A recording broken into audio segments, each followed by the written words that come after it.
You're going to regret lifting all that heavy weight one day. I'm 48 now. Here's my best lifts at the start of the video from this year at the age of 48. Hey everybody, it's Jason Blaha here. Thought I would chat with you guys and gals a little bit about this today, but a quick reminder, if you guys will please click like down below, be greatly appreciated. If you're not following or subscribed, please do so. And if you'll be kind enough to drop me a comment down below, I would appreciate that so much. Thank you. So you guys see through here, you see a pretty much a flat back, 2-second pause bench with flat heels with 335. You see a 500 back squat with just a belt and shorts on, and then a 585 nice raw deadlift, again just a belt. Now, is this the greatest lifts in the world? No. Am I like the greatest lifter ever of all time? No, of course not. But I'm 48 years old doing these. I'm cutting now, so I'm going to be obviously lighter and lighter. I don't regret this. There's a lot of things I regret in life, but lifting heavy has never been one of them. You know, it's funny. Like, dude, I could make a list of things that I have regretted. And most of it, pretty big chunk of it is stuff I've done online on YouTube and other stuff, actually. Like, some of my worst mistakes ever in my entire life were just dumb stuff I did on YouTube or on video, you know. Those are actually most of my greatest regrets and mistakes in life.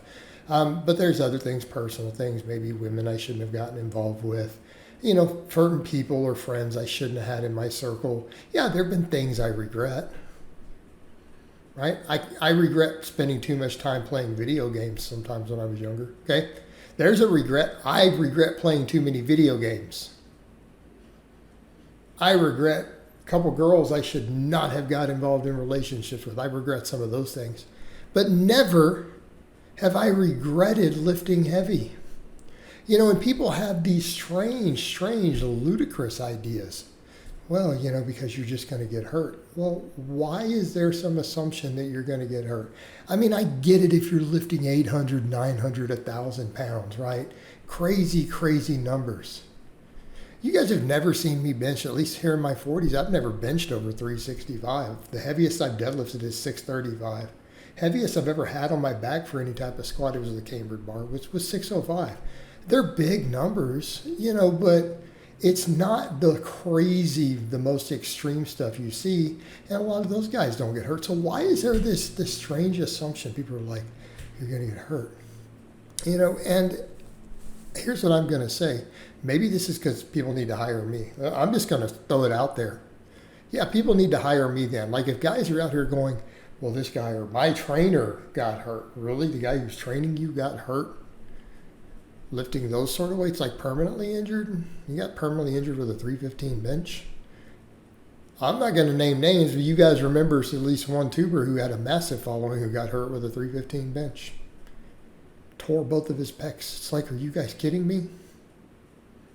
He was younger than I am when he did that. Tore both his pecs, had a big audience, people listening to this guy. You know, so it's like, seeing people get hurt with machines or putting out information. You know what, guys? Maybe you're getting bad advice from the people who are like, well, I got hurt lifting less. Well, maybe your programming was bad. Maybe your technique was bad. Maybe you didn't build up your connective tissue and muscles correctly. Because, guys, lifting heavy, moderately heavy weight like this, that's, you know, with good form is not that dangerous. You know, what's dangerous is ego lifting.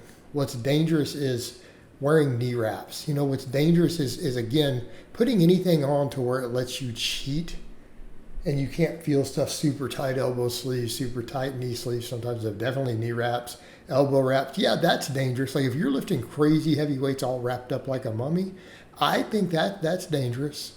But just lifting heavy weights, right? And I may not even hit those big lifts again. Like where you guys have seen me hit here, because I'm cutting now, I may never pass those weights again. It's possible that those may be it. I might not ever pull more than 585 again. I might not ever pull more than 500 again. Squat more than 500. I might not bench more than 330, 340 again. It may not happen, especially if I keep trimming down super ripped. Right? Okay. But so what? I'll still lift big weights, and I'm never going to regret it. Why would we regret it? We don't get hurt. Like, you guys don't see me getting hurt doing that stuff. None of those lifts that I did there, felt like injuries. Nothing hurt. Everything felt good. They felt tight. And that's the thing. Notice there's no ego lifting. They're all smooth. Right? Even the bench press, 2 count pause, no bouncing, good control, had a good, decent grip, just inside the rings. So nothing excessive, no big arch, Guys, just use good form, smooth lifts, train correctly, program correctly, watch your fatigue management, eat good so that you have better inflammation control in your body.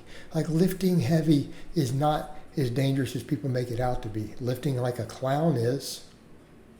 Okay, ego lifting, slinging around big weights with bad form, sure. Particularly if they're really drug-induced weights, like, if it's 200 pounds more on the bar than you would ever be able to lift without taking anything, and then you're using bad form on top of it, that's a recipe for disaster.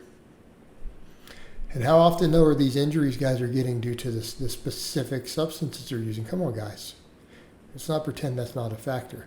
But lifting heavy is not inherently dangerous.